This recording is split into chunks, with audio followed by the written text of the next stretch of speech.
নমস্কাৰ মই সুম্পি ডেকা আপোনালোকে চাবলৈ আৰম্ভ কৰিছে পিপলছ টিভি মানুহৰ কথা মানুহৰ বেথা এই মুহূৰ্তত এক গুৰুত্বপূৰ্ণ খবৰ লৈ আহিছো কিয়নো ৰাজ্যত এতিয়া বানে সংহাৰী ৰূপ ধাৰণ কৰিছে বিশেষকৈ উজনি অসমত বানে এতিয়া সংহাৰী ৰূপ ধাৰণ কৰা দেখিবলৈ পোৱা গৈছে আৰু বান পৰিস্থিতিৰ বুজ লবলৈ আৰু সেই পৰিস্থিতিৰ কথা জানিবলৈ ইতিমধ্যে উজনিত উপস্থিত হৈছে মুখ্যমন্ত্ৰী ডক্টৰ হিমন্ত বিশ্ব শৰ্মা আৰু মুখ্যমন্ত্ৰীয়ে লগতে ঘোষণা কৰিছে যে বানৰ কবলত পৰি যিসকল লোকৰ মৃত্যু হৈছে সেই মৃত লোকসকলৰ পৰিয়াললৈ 4 লাখ টকাকৈ আৰ্থিক সাহায্য প্ৰদান কৰা হ'ব কিন্তু তাৰ সমান্তৰালভাৱে এফালে যদি মুখ্যমন্ত্ৰী গৰাকীয়ে সাহায্যৰ কথা ঘোষণা কৰিছে আনফালে আকৌ এক বেলেগ দৃশ্যহে প্ৰতিফলিত হৈছে অভিযোগ উঠিছে বৰ্তমানেও বহু বান পীড়িতই যে এটুপি খোৱা পানীৰ কাৰণে হাহাকাৰ কৰিবলগীয়া হৈছে তেওঁ খাদ্যৰ কাৰণে ইতিমধ্যে হাহাকাৰ পৰিস্থিতিৰ সৃষ্টি হ'বলগীয়া হৈছে তেওঁলোকৰ যেটো তেওঁলোকে মৰমৰ ঘৰখন ইতিমধ্যে হেৰুৱাইছে পশুধন হেৰুৱাইছে ভৰালৰ খাচি ৰখা ধানখিনিও তেওঁলোকে হেৰুৱাইছে এতিয়া তেওঁলোকে নিজৰ মৰমৰ ঘৰখনক হেৰুৱাই যে সাহায্য শিবিৰ আছে সেই শিবিৰত বসবাস কৰিবলগীয়া হৈছে কিন্তু তেওঁলোকে অভিযোগ উত্থাপন কৰিছে যে বৰ্তমানলৈকে তেওঁলোকে খাদ্যটো পোৱা নাই তাৰ উপৰিও এটুপিও খোৱা পানীৰ ব্যৱস্থা তেওঁলোকে বৰ্তমানলৈ পাবলৈ সক্ষম হোৱা নাই আমি এই মুহূৰ্তত সবিশেষ তথ্য লৈ অহাৰ চেষ্টা কৰিছো আমি এই মুহূৰ্তত জনাই গৈছো যেহেতু ৰাজ্যত এতিয়া বানে এক সংহাৰী ৰূপ ধাৰণ কৰিছে আৰু তাৰ সমান্তৰালভাৱে এক অভিযোগ উত্থাপন হৈছে যে মুখ্যমন্ত্ৰী গৰাকীয়ে ইতিমধ্যে উপস্থিত হৈছেগৈ উজনিত আৰু যি বানৰ কবলত পৰি মৃত্যু হোৱা লোকৰ পৰিয়াললৈ ইতিমধ্যে 4 লাখ টকাৰ সাহায্য প্ৰদানৰ এক তেওঁ আশ্বাস প্ৰদান কৰিছে কিন্তু তাৰ সমান্তৰালভাৱে আন এক বেলেগ প্ৰতিচ্ছবি হৈ এতিয়া পৰিলক্ষিত হোৱা দেখিবলৈ পোৱা গৈছে বহু বৰ্ণাঢ্য ইতিমধ্যে তেওঁলোকে ঘোষণা কৰিছে যে এফালে যদি চৰকাৰী সাহায্যৰ আশ্বাস আনফালে আকৌ ৰাইজৰ হাহাকাৰ শুনিবলৈ পোৱা গৈছে খোৱা পানী এটুপিও তেওঁলোকে পোৱা নাই এয়া গুৰুতৰ অভিযোগ ইতিমধ্যে উত্থাপন কৰা দেখিবলৈ পোৱা গৈছে আৰু সাহায্যৰ বিতৰণ প্ৰক্ৰিয়াত ব্যাপক অনিয়ম আৰু চৰম অৱহেলাৰ অভিযোগো ইতিমধ্যে উত্থাপন হৈছে আৰু সামাজিক মাধ্যম যোগে বিদ্যুৎ শইকীয়াই তেওঁৰ এক প্ৰতিবেদনত এই অনিয়ম অভিযোগৰ কথা উল্লেখ কৰিছে আমি এই মুহূৰ্তত বিদ্যুৎ শইকীয়াৰ সেই প্ৰতিবেদন দেখুৱাৰ চেষ্টা কৰিছো মাননীয় মুখ্যমন্ত্ৰী মহোদয় আমি আপোনাক এটা বস্তু দেখুৱাব বিচাৰিছো আমি পৰহি ৰাতিৰ পৰা বানপীড়িত ৰাইজৰ লগত আছো বানপীড়িত ৰাইজৰ কি দুৰ্দশা হৈছে অসমৰ ৰাইজে ইতিমধ্যে দেখিছে আৰু এনেকুৱাও নহয় যে সমগ্ৰ অসমত বানপানী হৈছে এতিয়া বিশেষকৈ চৰাইদেউ আৰু শিৱসাগৰ জিলাত বানে ভয়ংকৰ ৰূপ লৈছে চৰাইদেউ সোণাৰী মাহমৰা ইফালে নাজিৰা শিৱসাগৰ আৰু মৰিয়নি এইকেইটা সমষ্টিত বিশেষকৈ বানে ভয়ংকৰ ৰূপ লৈছে আমি সকলোৱে জানো কিন্তু এনে ক্ষেত্ৰত অসমৰ এই 3খন জিলাত হোৱা বানপানী মোকাবিলা কৰিবৰ কাৰণে বান নিয়ন্ত্ৰণ বিভাগ আৰু দুৰ্যোগ ব্যৱস্থাপনা বিভাগ অসম চৰকাৰ অসমৰ প্ৰশাসন প্ৰস্তুত নাছিল নেকি বানপানী আহিল ঠিকে আছে বান আহিল হঠাৎ আহিল বান ৰখাব পৰা নগল বানে অনিষ্ট সাধন কৰিলে সেইখিনিকে বুজি পালো কিন্তু ইমান এখন শক্তিশালী উন্নয়নমুখী চৰকাৰ তেখেতলোকে আজিৰ দিনটোত 3 নম্বৰ দিনটোত বানপানীত সৰ্বস্ব হেৰুৱা মানুহক কি ক্ষতিপূৰণ দিছে কি ক্ষতিপূৰণ নহয় খাদ্য সামগ্ৰী কি দিছে আপোনালোকক দেখাব বিচাৰিছো মই এফালে অকনমান আপোনালোকক দেখাব বিচাৰিছো কি ক্ষতিপূৰণ দিছে আপোনালোকে চাওক যে এয়া ক্ষতিপূৰণৰ নামত এফালে আপোনালোকে চাওক এই গাখীৰ পেকেটটো এবাৰ দেখাই দিয়ক এইটো খোলা এটা গাখীৰ পেকেট এই মাগৰাকী এতিয়া আনিছে এই খোলা গাখীৰ পেকেট অকনমান মাত্ৰ গাখীৰ ইয়াত আছে 2 টোপাল 3 টোপাল আৰু কেইটোপাল মান মুঠতে আপোনাৰ বাটিত মই দেখাই দিছো কিমান দিছে এয়া চাওক আপোনালোকে এইকণ গাখীৰ এইকণ গাখীৰ দিলে এইকণ গাখীৰ দিছে ঘৰত সদস্য 5জন আছে 5জন সদস্যৰ কাৰণে এয়া দিছে আৰু চিৰা চাওক এইকণ চিৰা দিছে মাত্ৰ এজন মানুহে খাব পৰা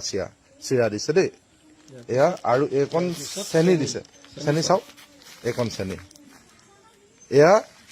খাদ্য সামগ্ৰীৰ নামত দিছে বান সাহায্য দিছে শিৱসাগৰ জিলা প্ৰশাসনে এয়া মাত্ৰ এটা নমুনা আমি এইবিলাক কথা কম বুলি ভাবা নাছিলো কাৰণ এই সময়ত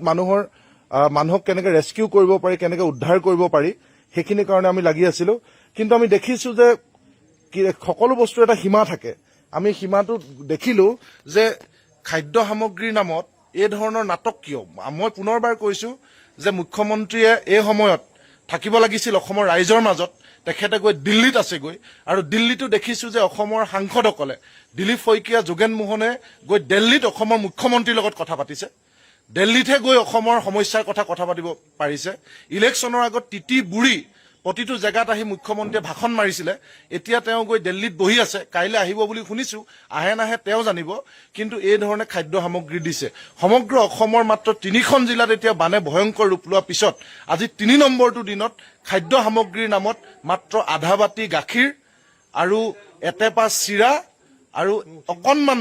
অকণমান এমুঠিও নহয় অকণমান চেনি দিছে এই বান সাহায্য দিছে এয়াই আছিল তেওঁলোকে মুখামুখি হ'ব পৰাকে এনেকে প্ৰস্তুত আছিল এয়াই বান নিয়ন্ত্ৰণ বিভাগ এয়াই দুৰ্যোগ ব্যৱস্থাপনা বিভাগ এতিয়ালৈকে মানুহ ৰেস্কিউ কৰিব পৰা নাই মানুহ ঘৰৰ ভিতৰত সোমাই আছে কেঁচুৱা ঘৰৰ ভিতৰত সোমাই আছে ৰোগী ঘৰৰ ভিতৰত সোমাই আছে মাত্ৰ 4খন 5খন নাৱেৰে NDRF SDRF ঘূৰি ফুৰিছে আৰু কেৱল বিমল বৰা আৰু সুশান্ত বুঢ়াগোহাঁই দুজন মন্ত্ৰী ঘূৰি ফুৰিলে বান সাহায্য দিয়া নুবুজায় আৰু বানপানীৰ মানুহক সহায় কৰা নুবুজায় গতিকে অসমৰ মুখ্যমন্ত্ৰী মহোদয় শিৱসাগৰৰ পৰা ভয়াৱহ ছবিখন আপোনাক দেখুৱাইছো মাননীয় মুখ্যমন্ত্ৰী মহোদয় আমি আপোনাক এটা বস্তু দেখুৱাব বিচাৰিছো আমি পৰহি ৰাতিৰ পৰা বানপীড়িত ৰাইজৰ লগত আছো বানপীড়িত ৰাইজক কি দুৰ্দশা হৈছে অসমৰ ৰাইজে ইতিমধ্যে দেখিছে আৰু এনেকুৱাও নহয় যে সমগ্ৰ অসমত বানপানী হৈছে এতিয়া বিশেষকৈ চৰাইদেউ আৰু শিৱসাগৰ জিলাত বানে ভয়ংকৰ ৰূপ লৈছে চৰাইদেউ সোণাৰী মাহমৰা ইফালে এতিয়া ৰাজ্যত চাৰিওফালে বানৰ বিভীষিকা দেখিবলৈ পোৱা গৈছে এক প্ৰকাৰ এতিয়া বানৰ কবলত আছে উজনি অসম কিন্তু এফালে যদি মুখ্যমন্ত্ৰীৰ সাহায্য আনফালে আকৌ খোৱাপানীৰ বাবে হাহাকাৰ কৰিবলগীয়া হৈছে বৰনাট্যই ৰাজ্যত যিহেতু অব্যাহত আছে এতিয়া বানৰ সংহাৰী ৰূপ খেতি বাতি ঘৰ বাৰী সকলো প্লাবিত হৈ পৰাৰ পাছত এতিয়া আশ্ৰয় শিবিৰ আৰু ওখ স্থানত দিন কটাবলগীয়া হৈছে হাজাৰ হাজাৰ বানপীড়িতৰ লোকে আৰু এনে সংকটপূৰ্ণ সময়তে মুখ্যমন্ত্ৰীয়ে নিজে বানাক্ৰান্ত অঞ্চলত উপস্থিত হৈ পৰিস্থিতি বুজ লোৱাৰ লগতে মৃতকৰ পৰিয়াললৈ 4 লাখ টকাৰ সাহায্য প্ৰদান কৰাৰ কথা ইতিমধ্যে ঘোষণা কৰিছে কিন্তু ইয়াৰ বিপৰীতে আশ্ৰয় শিবিৰসমূহত উত্থাপন হৈছে চৰম ক্ষোভৰ কিয়নো আজি পৰ্যন্ত এটুপি বিশুদ্ধ খোৱা পানীও পোৱা নাই বুলি ইতিমধ্যে অভিযোগ উত্থাপন কৰিছে বানাক্ৰান্ত ৰাইজে আৰু প্ৰশাসনৰ বিৰুদ্ধে এনেদৰে এতিয়া ক্ষোভ উজালাও দেখিবলৈ পোৱা গ'ল আসলতে যেহেতু মুখ্যমন্ত্ৰীয়ে উল্লেখ কৰিছে যে যিসকল বানাক্ৰান্ত ৰাইজ আছে তেওঁলোকক সাহায্য প্ৰদান কৰা হ'ব কিন্তু বৰ্তমানে কিয় একাংশ বৰ্ণাঢ্য লোকে তেওঁলোকৰ যি প্ৰাপ্যৰ অধিকাৰ সেই অধিকাৰখিনি বৰ্তমানে কিয় পাবলৈ সক্ষম হোৱা নাই কিয় ৰজাঘৰীয়ে এবাৰো তেওঁলোকৰ ওচৰলৈ গৈ তেওঁলোকৰ বান পৰিস্থিতি তেওঁলোকৰ বৰ্তমান অৱস্থাৰ বুজ ল'বলৈ আহৰি পোৱা নাই সেয়া সঁচাকৈ এক দুৰ্ভাগ্যজনক কথা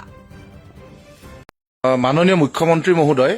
আমি আপোনাক এটা বস্তু দেখুৱাব বিচাৰিছো আমি পৰহি ৰাতিৰ পৰা বানপীড়িত ৰাইজৰ লগত আছো বানপীড়িত ৰাইজক কি দুৰ্দশা হৈছে অসমৰ ৰাইজে ইতিমধ্যে দেখিছে